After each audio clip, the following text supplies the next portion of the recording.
Let's take a trip to the Independence Avenue here in Accra, where there's a death trap, a disaster waiting to happen. Now, we'll take a look at this report by our colleague, Philip Nilate, and we'll come back and see what Kweku has discovered out there on the ground. According to a worker on the project who spoke off camera, the zinc sheets, which were used as a barricade around the foundation, were destroyed following the most recent rainstorm in the national capital. As of the time City News visited the site, some of the workers were seen felling trees close to the foundation for a refencing exercise to commence. Behind me is a foundation for a huge building that will be put up at this particular location. This place is just opposite the Efwat Sunderland Park here in Accra. Concerns have been raised about how open the space is, and it's risking the lives of individuals who ply this particular stretch. But contractors on this particular project have indicated that they'll do everything they could to ensure that this place is cordoned off. A worker on site added that the plywoods to fence the space have been purchased and the exercise will be completed by close of Thursday, 2nd June. In the interim, a yellow tape has been used to cordon off the place and to caution the general public of danger when they use the stretch. It will be in the best interest of the public if contractors here expedite work to cordon off this particular place to protect lives of individuals who ply this particular stretch. I mean, it literally looks like a lake, next to the headquarters of Ecobank. But Kweku David is there on site right now, and he's going to show us what the situation is looking like. Hi, Kweku. Hi, Kokwe. Hi. And good morning to Duke as well. Yeah. Now, I find it very interesting that when Philip did the report, the place was supposed to be cordoned off by the 2nd of June. Today is the 9th of June, which is 1 week later, Kokwe. And as you can see behind us, maybe this is what they call cordoning. I'm not sure if this is what they refer to as cordoning off the premises. But come with me. Let's take a look at, let's take a closer look at what is really going on here. It's worse than when we first found it. Okay, so a number of things we can see here. First of all, we notice that the lake, as you described it, is still very much here. It's still a lake. There are lots of dangerous things we can see here. So you can see a broken, this looks like some kind of like a retaining wall that was built, as part of building the basement of whatever structure it was going to be put here. The substructure of whatever building was going to come up here. It's a retaining wall, right? Now, I'm going to show you, as you can see, the structure here has peeled off, the existing road, okay? And it's supposed to be some kind of like a gutter here, but it's not. It's not much of a gutter really that you find here. And as you can see down here, it's broken down and totally collapsed. Now this is right next to the main road. This road is a Sudan road off the Independence Avenue. Okay, it's a Sudan road off the Independence Avenue, and the water is here. Look, in the incidence of any flood, all right, where this road gets run over by maybe 6 inches of water, any vehicle can easily veer off and enter into this hole down here. Okay, that's how dangerous this is. Now, as you can see, the entire woodwork that has been done here, which was supposed to have been cordoned off by the 2nd of June, nothing like that has happened. Okay, you can see the caution tapes here. The caution tapes have become strips, all right? The caution tapes have become strips, okay? This is not much of a tape. Now, it doesn't even warn anyone, right? The entire thing should have been cautioned, off, boarded and blocked off, but it's not.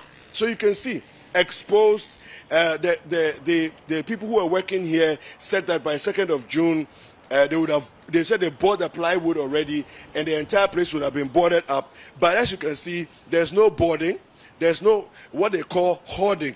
I remember when Kojo Akoto Boateng joined us on the show that day, he referred to it as hoarding, and there's no hoarding that has been done. So you can see it's a very dangerous, exposed area with, all kinds of things lying around, trees, cut down trees. We can see on the far end, the very, very far end, there's what looks like a pumping machine as well that seems to be used to pump out the water that has filled this place. I understand from some of the guys who I found washing their clothes this morning on site, so obviously they sleep here, that the water is pumped into a gutter, and then so that's how it runs off. So this is what we are looking at here. I don't know if you have any questions to begin with, and then I can show you some more. Yeah, I mean, I know exactly the place you're talking about, where it is, and it's been there for such a long time that you wonder, what is this project even supposed to be? What kind of structural integrity is the building going to have? I mean, I'm not an expert in these matters in engineering, but if the place is so waterlogged now and is essentially looks like a lake, a man-made lake there, how do you even begin with a construction project that's actually going to be solid enough without suffering from the consequences of having so much water in the soil, right? And exactly when for a project like this, aren't there supposed to be timelines as to for how long you can leave a space like this without progressing on the construction project? Because the danger of it almost honestly is mind-boggling. And this is a major part of town, major business activity, banks all over the place. I mean, what, people haven't seen this? People in authority, people who know what the right procedure should be, are they saying they haven't seen this, or they don't know what to do about it, or they don't know who the contractor is? I'm really, really surprised. I have questions, and there's no signage whatsoever around to say this is the construction of blah blah blah. This is the contractor in charge of the site. Nothing like that. Yeah. So I mean, I've seen some people come here right now. They just parked their vehicle here.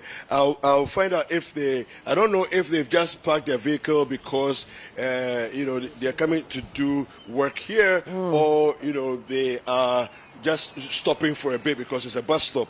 But as you can see, the people sleeping under the trees here, they seem to be very comfortable, resting themselves here.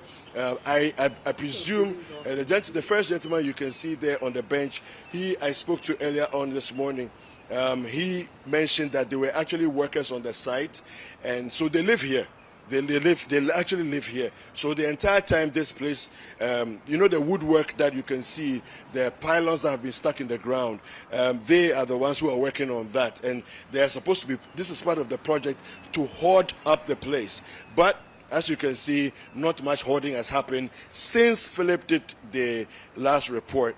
And then, of course, there's no caution tape either. So it makes it doubly dangerous. At night, anybody can stray into this place. Of course, we know that a lot of people who are,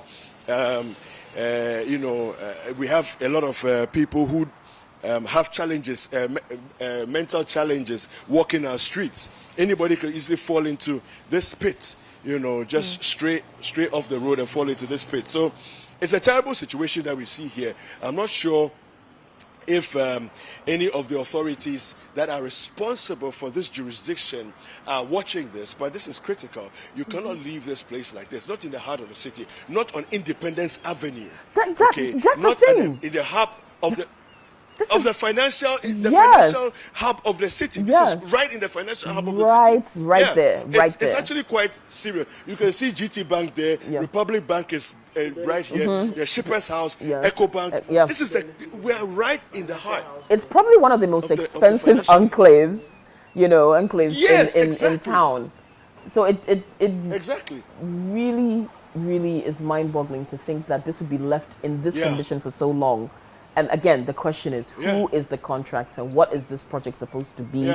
And how come it's been left for so long? And by the way, when they say they have when they say they have plywood and whatever else to hold up the place, none of that is on site, by the way. There's nothing here.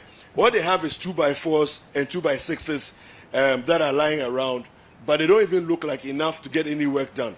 All right. So honestly, I don't know who's doing what, who's deceiving who, but really. Kweku, have you been able to see? You showed us what looked like a water pump or something pumping the water out. Is there? Yes, have you been able to see yes, where that water is going?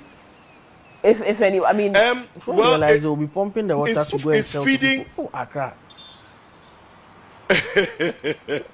Well, I suspect your suggestion may not be far off, because it doesn't look like it's active all around, right? So you can see somebody at the pump right now. He seems to have gone to turn the pump on, right? So clearly, it's not something that's being pumped 24/7.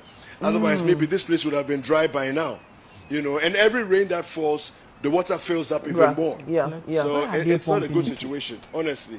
It would be curious to find out. Okay, he's trying to avoid, but it would be interesting to figure out where exactly this water is going, and hopefully it's not ending up in someone's house as water they're buying. But because who knows? I know, right? Who knows what's in that water? Nobody knows. Yes. Yes. So there's more I want to show you. Yes, please do. But I'm going to have to cross the road. I'm going to have to cross the road to do that. Okay. So I'll come back to you shortly, and then I will show you what's happening in our medians, and then of course at the Efwa Sutherland Park, which is just across the road from here. Okay, great. Lord. Thank you so much, Kweku. So we'll touch base with you shortly. Thank you. Okay, so that's Kweku David, who is on the ground. Again, this is Independence Avenue, major road, major financial enclave here in Accra, where you see that, I call it a lake, because that's what it looks like. Yeah. It is water sitting there, bordered by a rather unkempt construction area, not cordoned off properly, and causing all kinds of risks and hazards, and nobody seems to be doing anything about it. It's been there for a long time. And unfortunately, this is between the AMA office and where the mayor lives. where the mayor of Accra, the MCU of Accra lives, is around that area. It's near them. Just at the back. That area is where the MC lives, and the office, the AMA office, is just a few blocks away. And this is the foremost ceremonial street in Ghana. Yes. This is our ceremonial street. This one, and then the one that lies right on the Independence Square. Those two. And you have this there for months, unattended to. If it's a construction site elsewhere, before the construction begins, all that is done. Before the people start digging. Everything. All that is done before you start, removing the soil and digging and doing the foundation and all of that. And the road, the alleyway, just by the Republic Bank. Yes. Inward. Yeah. That place is very dark at night. Very dark, and also but that road needs some work. Yes. You know the road. I know the road you're talking about. Okay, hold that thought, because we have Dr. Banda on the line. Now remember, earlier on, we're still talking about health issues as well. We've been talking about monkeypox, COVID, and of course the influenza strain that's worrying us now. But Dr. Banda Khalifa is the health delivery advisor at the Tony Blair Institute of Global Change, and he's just going to break it down a bit more for us, particularly what monkeypox is, how it is spread, and how people can protect themselves from getting it. A very good morning to you, Dr. Khalifa. Hello, Doc, can you hear me? Okay. Yes, I can hear you. Great. Yes, we can hear you now. Thank you. Thanks for joining us on Breakfast Daily. Thanks for having me. Yes, so there's a lot of conversation now about monkeypox. A lot of us, maybe it's the first time we're really hearing about it. We know that it's been causing a bit of havoc in other jurisdictions, but here in Ghana, we've detected and confirmed at least 5 cases of the disease.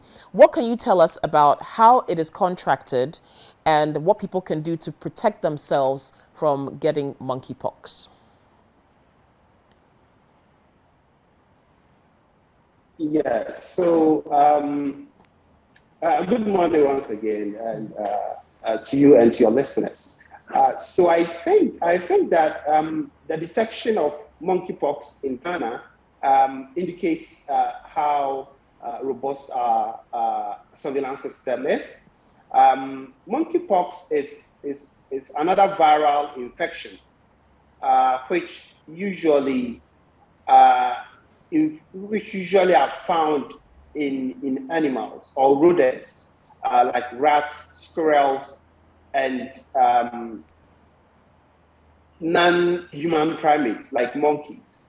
But occasionally, we have instances where the virus moves from animals to humans when there is exposure or close contact. Mm-hmm. And the current cases of monkeypox that are spreading in Europe and elsewhere, it's an atypical nature in that it is being detected in areas where ordinarily we are not expected to see those cases.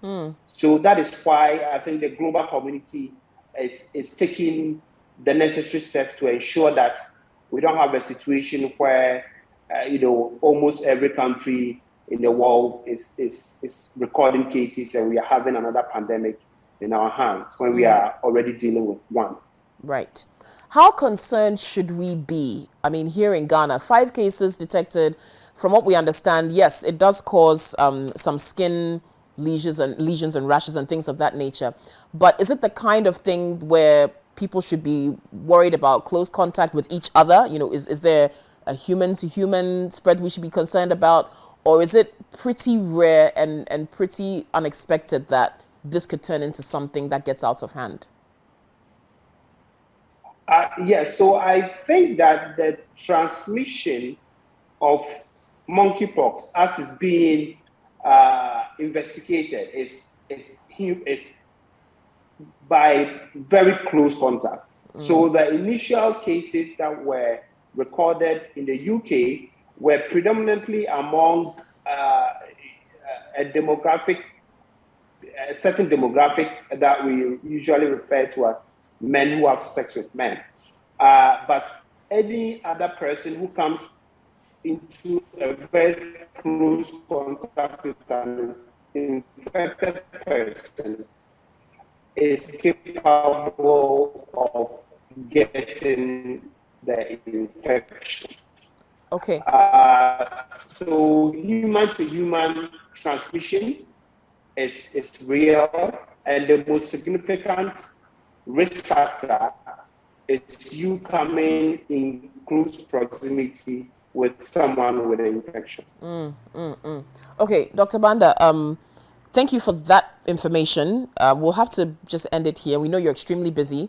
We thank you for your time this morning. Again, that's Dr. Banda Khalifa, who's Health Delivery Advisor at the Tony Blair Institute of Global Change, just giving us a bit more information on monkeypox, how it is contracted and how it could spread, and the need for us to just be a bit more vigilant about our movement, and again, being in close proximity with people who may display some physical signs of having the disease. And it's a virus, right, that spreads.